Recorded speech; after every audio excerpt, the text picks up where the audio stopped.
You ask Tiger to solve. This deals with linear equations with one unknown. The final result is y equals 7. Let's solve it step by step. Group all constants on the right side of the equation. Add 1/3 to both sides. Combine the fractions. Combine the numerators.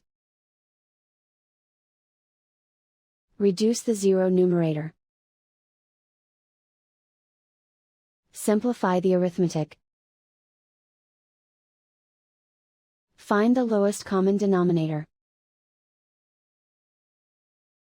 Multiply the denominators.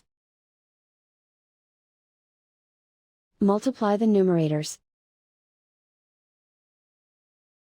Combine the fractions.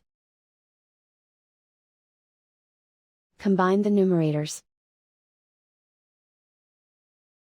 Isolate the y.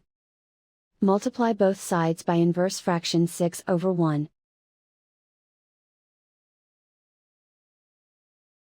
Group like terms. Multiply the coefficients. Simplify the fraction. Multiply the fractions. Simplify the arithmetic. And so the final result is y equals 7.